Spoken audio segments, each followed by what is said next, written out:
Numele meu este Lavinia Teodorescu. Eu am absolvit ICHB în anul 2018, după care m-am mutat în Statele Unite. Am început Universitatea Harvard, unde am terminat până acum atât licența cât și masterul. Licența mea a fost în Government, adică științe politice, iar masterul în Studies of Russia, Eastern Europe and Central Asia. Am decis cumva să mă focusez pe regiunea din care venim și urmează să lucrez la NATO în Norfolk din ianuarie. Sunt singurul copil al părinților mei și sunt născută în Roșiori de Vede, Telorman. Nu am avut neapărat cele mai bune oportunități, dar ai mei cred că au încercat de-a lungul timpului să-mi ofere cât de bine se putea pentru orașul nostru. Am făcut primii ani de grădiniță la țară, pentru că eu nu am vrut să merg la grădiniță, așa că am copilărit cumva în natură. Bunica mea m-a învățat să calculez, să fac înmulțiri, să fac împărțiri, să scriu și am început să merg la olimpiade de mică. Din clasa 4-a am mers la matematică și la matematică am mers în fiecare an până în clasa 8-a și de aceea am venit și la liceu aici. Adică mereu părinții mei m-au împins să vreau mai mult, dar niciodată nu mi-au spus că trebuie, că neapărat ăsta este standardul. Ei au spus că orice fac eu este bine și orice rezultat am o să mă susțină, dar chiar m-au susținut. În Roșiori, cum spuneam, nu se fac foarte multe. Eu am făcut dans și am continuat, gimnastică și am continuat să fac dans și aici la ICHB, la IFLC. De-a lungul anilor mei aici și asta a fost ceva ce am început din copilărie. Mereu mi-a plăcut să dansez și mereu mi-a plăcut dansurile folclorice în special. Anii de liceu pentru mine au fost un proces de descoperire, un proces de încercare. Mutatul din Roșiori în București a fost un moment foarte mare de cotitură. În primul rând că părinții mei nu au fost deloc încântați de această idee a mea. Eu în clasa 7 eram la Olimpiada Națională de Matematică și mi-am anunțat părinții că eu vreau să merg la ICHB. Și ei au spus, cum adică să mergi la ICHB? Că noi nu suntem din orașul ăla, cu cine te duci, unde te duci, n-avem unde să te lăsăm. Și am zis, nu este nicio problemă, eu o să merg la Cămin dacă trebuie, eu merg la ICHB și ei mi-au spus categoric nu. Și am spus că dacă nu merg la ICHB, eu nu merg la niciun alt liceu. Eram foarte încăpățânată să vin aici. Știam, auzisem de oportunitățile pe care le oferă, dar și de calitatea profesorilor. Până la urmă, cam prin clasa 8-a, am convins-o pe mama mea să aplicăm la ICHB. A trebuit să dau un examen la engleză. Vai, ce moment! Eu nu știam prea bine engleză, adică nu făcusem engleză de-a lungul timpului în gimnaziu. Am început să învăț uitându-mă în continuu la seriale și pe YouTube și învățând, cum să zic, 12 ore pe zi de expunere la engleză. Și am învățat atât de mult într-un an și mama mea a încercat să-l convingă pe tatăl meu, el care chiar nu-i plăcea deloc această idee. Au trebuit 2 ani de convingere și cred că a fost cea mai bună decizie pe care am făcut-o vreodată. Dacă eu nu veneam la liceu într-un oraș mare și mai ales la ICHB, nu cred că aș fi putut vreodată să merg la Harvard. M-am mutat singură, m-am mutat cu bunica mea, de fapt, inițial la București, la vârsta de 14 ani, pentru a începe liceul. Stăteam aici singură, practic, unele zile nu aveam prieteni, nu aveam pe nimeni când m-am mutat la ICHB. Și în primul an începea pregătirea pentru Olimpiadă câteva săptămâni mai devreme, înainte. Și am fost acolo în clasă și a strigat profesorul Lavinia Teodorescu și eu. Așa că primul an de liceu l-aș descrie ca și o experiență de viață în care orizontul meu s-a mărit. Veneam dintr-un oraș în care n-am văzut foarte multe și am venit aici și totul era mare, erau atât de multe oportunități, trebuia să merg. Am încercat de toate, mergeam și la matematică și la chimie, la pregătire. Am avut și eu medalii, la Olimpiada Națională de Chimie. Am avut aur, am avut și în gimnaziu, la fel, medalii.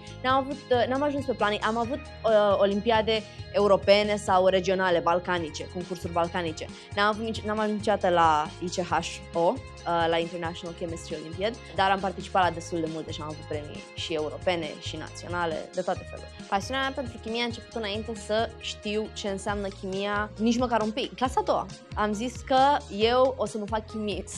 Și mama a spus că, să știi, Lavinia, că chimia nu e ce crezi tu, nu doar stai și amesteci dintr-o eprubetă în alta lucruri. Și în primul rând că nu e adevărat, chiar asta este chimia. Foarte mult din chimie este să experimentezi și să descoperi. Cred că cu adevărat a început când am început chimia, și anume în clasa 7. Mi-a plăcut din primul moment, mi-a plăcut tot, ideea de a înțelege, de a pune cumva reacții din lumea reală pe hârtie, în niște termeni, în niște cuvinte pe care noi le înțelegem. Mi s-a părut extraordinar, adică că eu pot să scriu și pot să ajung la un rezultat după care să-l testez chimic. A fost ceva de care m-am îndrăgostit din primul moment. Și am continuat și până în ultimul an de liceu și chiar și la facultate, chimia a fost una dintre cele mai mari, atât cumva focusuri academice, cât și pasiuni ale mele. Apoi în anul 2 mă simțeam mai sigură pe mine. Deja trecuse un an la ICHB și aveam niște prieteni care mergeau la IFLG. În primul an m-au întrebat dacă vreau să vin. Am trecut pe lângă sala de sport și au zis: haide că mai avem nevoie de o fată, de o rezervă. Am zis: nu, eu nu pot să fac așa ceva, n-am făcut niciodată dans. Mai ales că mergeam și la Turci Olimpiad la Ră, adică aveam un dans turcesc foarte greu, adică părea de cum mă uitam eu pe geam. Și decât stăteam să mă uit la ei pe geam, am zis că eu nu pot să intru, că e complicat și n-am făcut asta niciodată. Dar în anul 2 am prins curaj și în clasa 10-a m-am dus la repetiții din prima zi și am spus acolo că sunt clasa 10G. Dar știți cum în turcă G-C, m-au scris ca 10C. Și n-a reparat nimeni că eram de la clasa de olimpici până aproape de aprilie sau când trebuia noi să plecăm în Germania.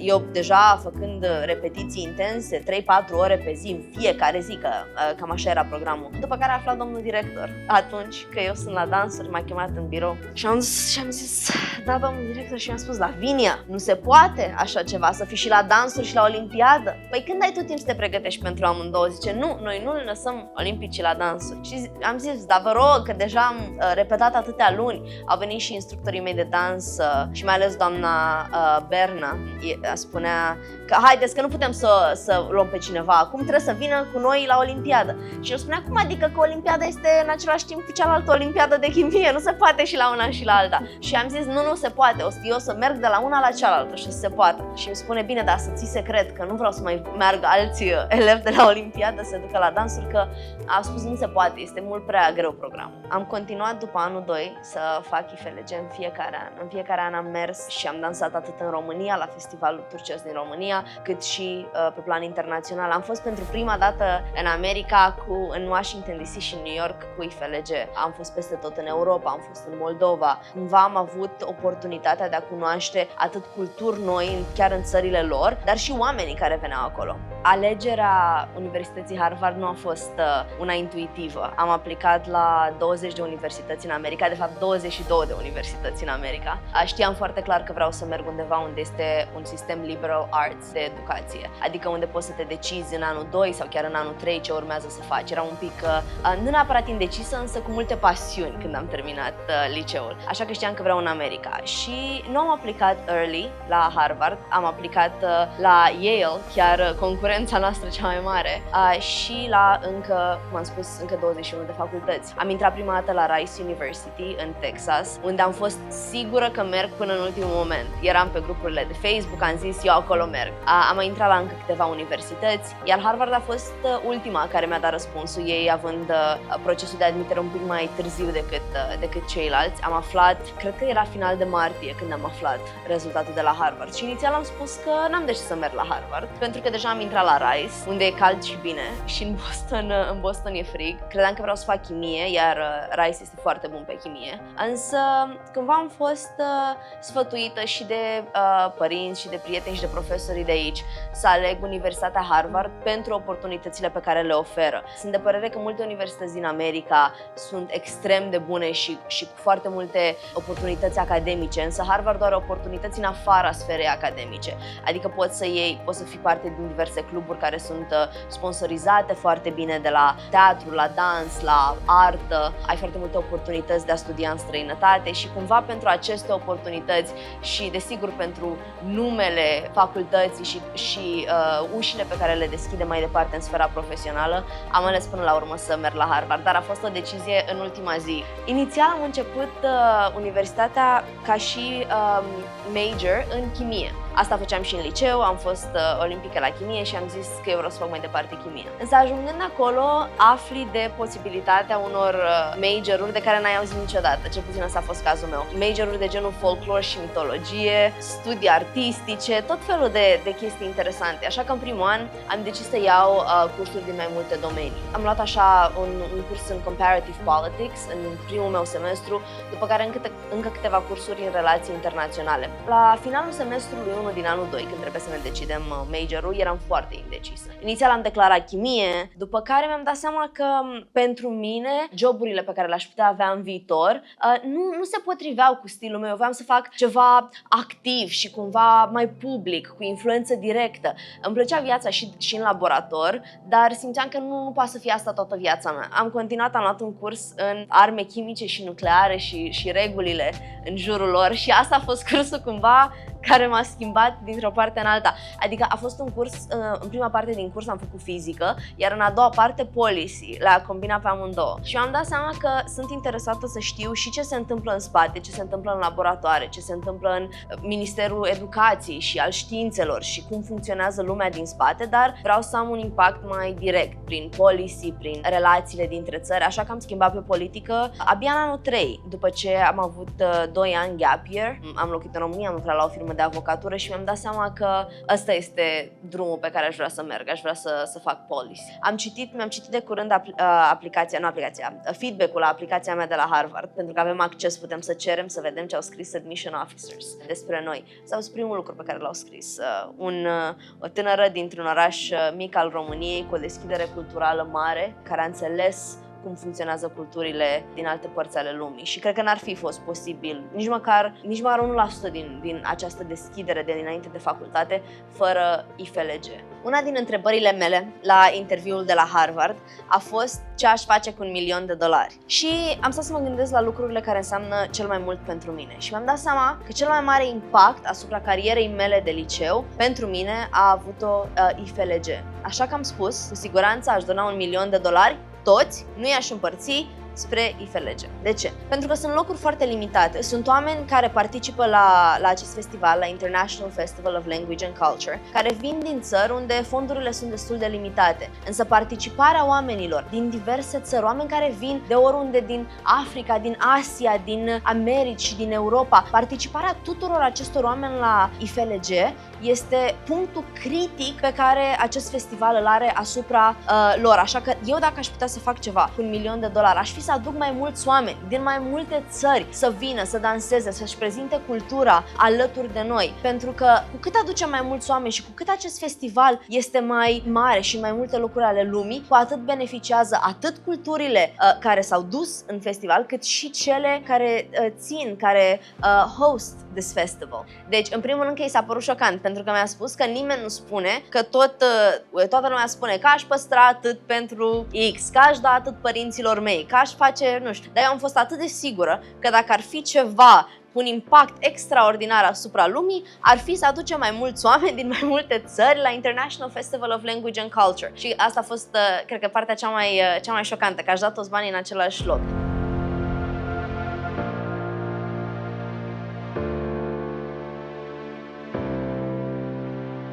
Le-aș spune tinerilor care vin dintr-o regiune a României unde nu există atât de multe oportunități, că asta este era în care puteți să faceți mai mult. Știu oameni care vin, de exemplu, din satul mare și care au schimbat ziarele, care au schimbat cluburile, care au schimbat lumea din satul mare. Dacă locuiți undeva care este cumva nu este cel mai mare oraș, nu este București, nu este Cluj. Vedeți ce puteți schimba la nivel regional, pentru că schimbarea în România are loc de la cea mai mică comună, la orașe, la județe, la capitală. Schimbarea trebuie să aibă loc de oriunde suntem noi, nu trebuie să fii într-un oraș mare ca să faci o schimbare. Eu cred, trăind într-o lume cu așa niște posibilități de a călători și de a cumva descoperi noi culturi, oamenii și elevii din ziua de azi nici nu realizează cum în 10 ani de acum înainte cât de integrați o să fim și unde o să fim în lume. Ce le-aș spune eu elevilor este să ia și să încerce fiecare oportunitate care le iese în cale. Ăsta e momentul să pleci, să te întorci, să începi un startup, să începi un curs nou de care n-ai auzit niciodată, să faci științe politice în liceu, chiar dacă nu este o materie care este oferită, să te schimbi de pe o materie de real pe o materie de uman. Ăsta este momentul să faci schimbarea pe care ți-ai dorit-o și la care nu te aștepți. Pentru că trăim într-o lume atât de schimbătoare și atât de globalizată, încât nici măcar nu ne putem imagina unde o să fim în 10 ani de acum înainte. Așa că fă ceea ce-ți dorești și asta va crea drumul înainte.